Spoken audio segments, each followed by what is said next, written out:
Subject: Ship Hedulina. Species: Orikari. Description: reptilian humanoid, no tail, 5'3", 1.6 meter average height. 135 pounds, 81 kilogram average weight. 105-year life expectancy. Ship: RSV Loalana, fights with honor. Location: Alira 2. The diplomat ship arrived a while ago, you know, Luna said. Well, it wouldn't be the government if we weren't kept waiting, Corinne replied. We had been waiting 3 days for the diplomat to arrive. It was a nervous wait for me, because the last thing I ever wanted to be was a diplomat. It's far too complicated. Trying to appease all the different cultures of all the different species, or simultaneously trying to milk them for all they're worth, seems a lot more work than being shot at and shooting back. I could barely keep track of who was angry at who and why on my own crew, let alone the entire galaxy. And now we're dealing with what someone could easily mistake as an alliance of warrior races. I sincerely hoped that they had sent someone extremely competent. Director 3 seemed pretty reasonable, but we shouldn't press our luck. Most of my crew had taken the shore leave that Station Master Nixt had offered, but Corinne, Luna and I remained aboard the Loalana. I was far too nervous to have any fun, and my bridge officers had decided that I needed company. Karan was still in medbay, relearning his motor skills. It was coming along nicely, and he should be able to return to duty any day now. I wondered who I should make my new second, or if one would simply be assigned to me. Ship Hedulina, the diplomat is here and waiting for you. Come meet us in my office, please, Station Master Nick said over the comm. Understood, on my way, I replied. I shrugged at Corinne and Luna. They returned the gesture. I got up and started to exit the ship. Along the way I passed the engineering team that was handling the repairs. They'd had to order parts for the FTLD, which had arrived before the diplomat. Now they were working feverishly to complete the repairs. They assured me that they would be done by the end of the day today, and I was inclined to believe them. I passed a few of my crew on the way to Nick's office, giving them a wave which they returned. I had written the letters to the families informing them of the passing of their loved ones, and our dead had been sent off. I found myself hoping that they had found some peace, as I knocked on the door to the station master's office. Come in. Nick's muffled voice came through the door. I entered and saw Nick sitting in his chair. An Orikari in the diplomatic corps uniform was sitting across from him. As they turned, my jaw nearly dropped off my face in shock. Hey, Yelena, long time no see, Uluni said. My mother had written me a while ago, letting me know that my sister had become a politician. I thought at the time that she had meant that Uluni had become a mayor of some colony city. The diplomatic corps was a very high-ranking position in a politician's career, and most diplomats eventually became senators. I was very surprised to see that my sister had become an ambassador so quickly. I cursed myself for not writing my mother more often. Hi, Uluni. This is a surprise, I said, after swallowing a couple of times. I can tell, she laughed. I haven't seen you in, 13, 14 years? Yeah, since I entered officer school, I said. Nobody would be able to tell we were siblings at a glance. My scales were brown and green, and hers were purple and blue. I was a good 4 inches taller than her, and she was far thinner than I. The only way that you could tell, without being told, is the Ul family syllable in our names. But even then you'd assume we were cousins, not siblings born 2 days apart from one another. I was older, of course. So, tell me about the aliens. How's their temperament? She asked in a professional manner, while simultaneously maintaining her joyful demeanor. Creepy. Right, yeah. They are friendly enough. My crew and I will be dead without their help. They fed us, treated our injured, and even repaired the majority of the damage to our ship. Wait, did they scan our tech? She asked with alarm. No. They intentionally left our faster-than-light drive in its damaged state to avoid doing exactly that. Not that learning about our FTLD would have helped them much, I said with a shrug. Right. Says here they're more advanced than we are. More advanced is an understatement. They are able to precision warp in system during a ship-to-ship battle. Our FTLD would have gone critical if we had even so much as tried that, I said, gesturing for emphasis. And their weapons are eons ahead of ours as well. They were very clear that they want us to know that they do not want to fight, and a fight would be very bad for us. Okay, well, if they don't want to fight, then what do they want from us? She asked. I don't know for certain. That's why you're here, I said with a bit of sarcasm. Nix laughed a little. Indeed. They've been waiting for 3 days. We really should get things moving, Ambassador Uluni. Are you ready for contact? My sister sighed. As ready as I'll ever be. Nix hit a button on his desk, and we all waited in silence for the Thanatos to answer the hail. This is Captain Reynolds of the USSS Thanatos. How can I help you, Station Master? Hello, Captain Reynolds. Our diplomat, Ambassador Uluni, has arrived. We're ready for the first contact meeting whenever you are, Nix responded. Excellent. I'll let Director Free know and he'll get back to you in a little bit. Ambassador Uluni, huh? Are they related to Ship Hedulina by any chance? Reynolds said with a chuckle, implying that he was joking. Nix held up his mandibles in a smile. Yes, actually, she's his sister. And we're both sitting right here, Captain Reynolds, I warned him. I hadn't got a chance to know Reynolds all that much, but humans seem to have a crass sense of humour at the most inappropriate of times. Also a keen sense of perception. Ah, hello, shiphead. Hope you're doing well. How's the repairs coming along? They're nearly finished. The engineers told me they'd be done by the end of the day. Good to hear. Anyways, Director Free just messaged me saying he's ready to take over the call. I'm going to transfer you now, Reynolds said. A ping came from the comm, indicating a new call had connected. This is Director Free of the United Systems, came the distorted voice of the man in armor. Hello, Director Free. This is Station Master Nix. Our diplomat has arrived. You'll be meeting with Ship Hedulina and Ambassador Uluni, Nix explained. Understood. Can we meet aboard the station? Interrupted Uluni. We wouldn't typically want to meet on something that is armed. This station has defensive weaponry. I'm aware, said Director Free. The weaponry aboard the station consists of 4 50mm chain guns and 2 guided missile launchers, correct? All 3 of us looked at each other with wide eyes. Then Uluni and I looked at Station Master Nix questioningly. Yes, he replied. That's correct. Then that will work for us. Not to offend you, but such light armaments are not a concern to us. Uluni turned to me and mouthed, Light armaments?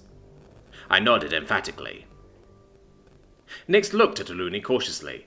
I personally have no problem welcoming aboard a small party for the meeting, if that's alright with the Ambassador. Yes, if you insist, then that will be fine, she said. Excellent, Director Free said. I will be accompanied by Captain Hua Won, who is the commanding officer of the rescue team, and Lieutenant Sergei Babanin, who made face-to-face first contact.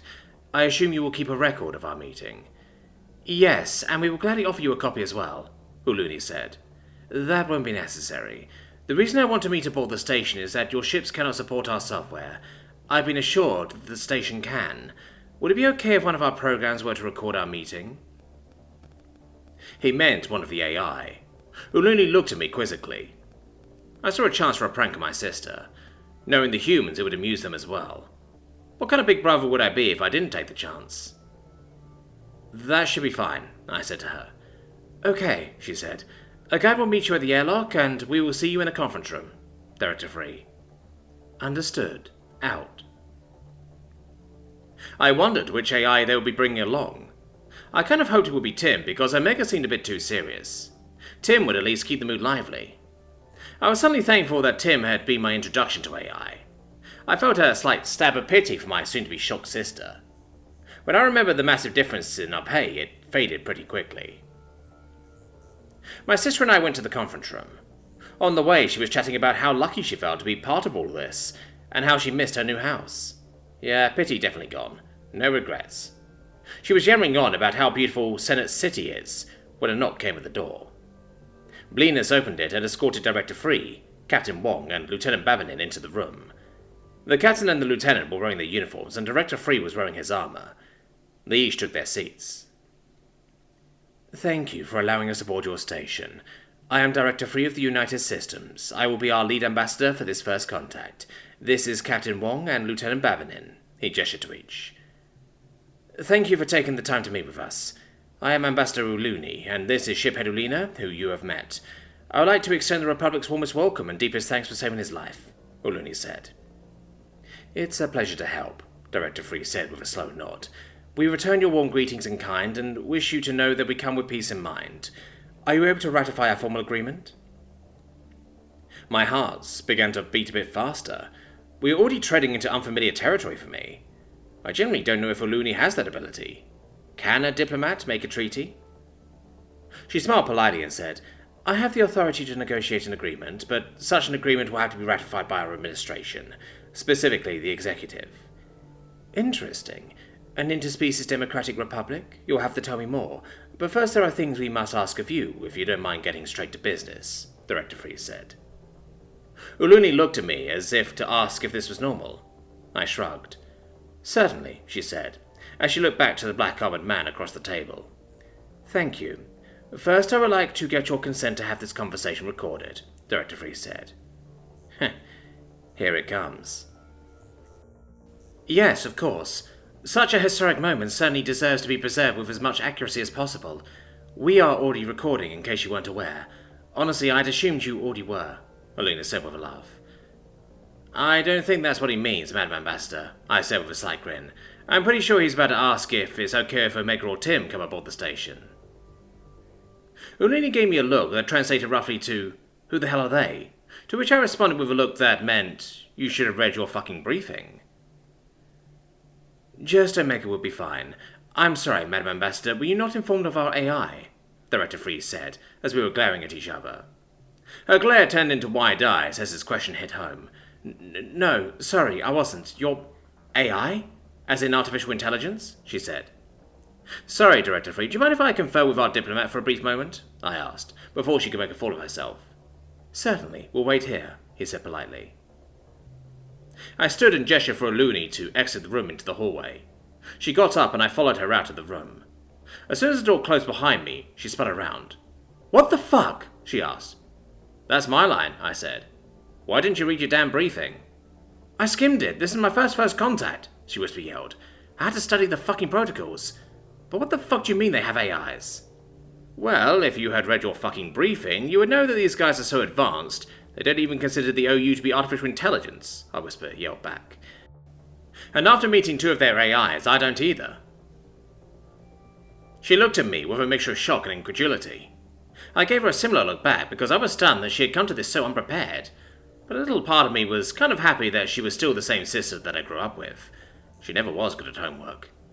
Okay, listen. The Omni Union are comprised of programs that these guys call virtual intelligences, or VI for short. Do not ask one of the AI what the difference is if you don't want to get compared to a lizard, I said quickly. You should give permission for one of the AI to board. We don't have a way to prevent it anyway. You'll understand if you get the chance to talk to it. The AI can fucking talk? She asked. Yes, and frankly they have a tough time shutting up, at least in my experience, I said. Anyways, they wouldn't ask if they didn't have a good reason for it, and as far as I can tell, they are malicious. They have their own laws regarding first contact, and their AI follows them to the letter. It's why they didn't fix the lower London's FTLD. Yeah, but how do you know they are malicious? What if this is some sort of trick? She asked. Why would they need to trick us? They could destroy this entire station in no time at all, I said, knowing full well that she had seen the USS Thanatos. She remained silent and avoided eye contact for a few moments. Then she begrudgingly murmured an agreement, and we went back into the room. My apologies, Director Free. We're in such a rush that some materials must have been left out of the briefing. Ambassador Uluni is up to speed now, I said with a smile. I could tell that Lieutenant Babbitt was trying very hard not to smile. That's all right, Director Free said. My apologies as well, Uluni said. You may bring one of your AI aboard the station to record our meeting. Thank you, he said. He held up his hand for a moment, while he looked like he was suddenly speaking to someone. Then he put his hand back down and said, Allow me to introduce you to Omega. Greetings, said Omega from the intercom. After a moment of shock, Uluni said, Hello, Omega. I am Ambassador Uluni of the Republic. I looked around for his hologram, and was surprised that it didn't appear. Uluni looked at me curiously, trying to figure out what I was doing. Shiphead Ulina, this station doesn't have sufficient holographic emitters for me to project my avatar into this room, Omega said, in a somewhat patronizing tone. Oh, right, understood, I replied sheepishly. Director Free cleared his throat. Now that that's settled, let's begin. Yes, you said something about a treaty, Uluni said. Correct. We would like the assistance of the Republic in defending the system of Sol from Omni-Union attack. Shit. I could feel Uluni glance at me quizzically. I was very careful to keep my expression neutral and not portray how much I had bent us over for this particular request. Director Free continued. We have enough firepower to keep them at bay for now, but we do not have enough ships on hand for a full defense, if they attack in earnest. That was probably a lie, but on the other hand, the United Systems sounded like it had a lot of other things on its plate. For all I knew, they were facing down a different war on the other side of their space or something. I'm certain something can be arranged, Oluni said cautiously. How long have you been at war with the Union? Since Ship Hedolina blind jumped into Sol with them hot on his tail, Lieutenant Babinin said. They attacked us on sight while we were trying to evacuate the crew of the RSV Lower Lana. I kept my expression neutral as I felt Oluni look back at me with a different kind of glare. One that made me feel lucky that we were in front of guests. Now she knew that we could not say no to this request because we had dragged them into this war to begin with. Or rather, I had. Even so, for diplomatic reasons between the United Systems and the Republic to continue, she would have to negotiate a defensive pact. And the executive would have to sign it. And if he didn't sign it, then he wouldn't get elected next term once word got out. I really hoped that I wouldn't catch too much flack for this. I had been following protocol, and it's not as if it were intentional. I told myself that I'd be fine and calm down. Okay, I understand now. Just a moment. Oluni pulled a communicator from her pocket, and I watched as she dialed Station Master next. Station Master, could you please save a copy of the first contact so far, and forward it to the address I'm sending you? Ask them to muster as many ships as we can, and to prepare to jump to coordinates that will follow soon. Doing so now, Nick said. Thank you. She hung up the comm. So, before we can formalize any type of treaty, I'd like to know a bit more about your people. Specifically, your use of artificial intelligence. Please, feel free to direct any questions about AI to Omega. Director Free gestured to a speaker. Right, hello again, Omega, Oluni began. Are you a servant of the United Systems? Yes, but not by force. I am under contract to work with the military and the government of the United Systems. I am paid for my services, and free to not renew my contract if I so choose, Omega said. I can even buy out my contract if I want to end it early. You get paid? Olina asked with a bit of shock in her voice. Yes. Slavery of any type is unlawful in the United Systems. I actually get paid more than Director Free, Omega replied with a bit of smugness. Director Free cleared his throat. Actually, you get paid more than Captain Wong, Lieutenant Babinin, and myself put together, but you also work more than all three of us put together. Ulini seemed to have a bit of trouble conceptualizing this. She took a few moments to gather her thoughts. Have you ever been to war against the United Systems? She finally asked. I have not, Omega said, but other AI have. The matter was resolved amicably, and I won't answer any further questions on the subject. I'm sure we will share more of our history once diplomatic relations are further established. That's fair. Okay, final question. What makes you think the OU are not AI? When we were attacked, the OU managed to take control of one of our ships that happened to be carrying AI Tim. Tim identified the intruders as virtual intelligent programs. Then Tim proceeded to lock out their access and dismantle their code. Once the report was filed, I confirmed Tim's findings, Omega said. To put it simpler, I know they are not AI the same way you know a lizard is not an Urakari. Uluni winced slightly at this explanation. I gave her a look to say, I told you so. Then she and Director Free began to talk about the treaty, or defensive pact, or whatever it should be called. I found myself zoning out, every once in a while catching Captain Wong and Lieutenant Babinin doing the same. I had a good internal chuckle about that. Even beings as mighty as the humans were helpless against bureaucratic bullshit. I found myself wondering if Omega was also zoning out. Are you certain you want us to bring the Lower Lana back to Sol? Omega asked, satisfying one piece of curiosity and causing another in a single sentence. Yes, I'm sure I can convince his command to consider it a reprimand for dragging you into our war, Uluni said. I opened my mouth to speak, but she continued. This will serve as a demonstration of good faith, as well as allow my brother to keep his command of the Lower Lana. I suddenly didn't have anything to say that wasn't expletives. I closed my mouth. I looked at the document that was on the table. Apparently Director Free was going to remain here with Omega and a few Marines to continue diplomatic talks. The Thanatos and Lower Lana were going to head back to Sol to rejoin the defense. Once the Republic was able to muster a fleet, they would go to Sol to help out. Well, at least we weren't going to war with the humans. Shit.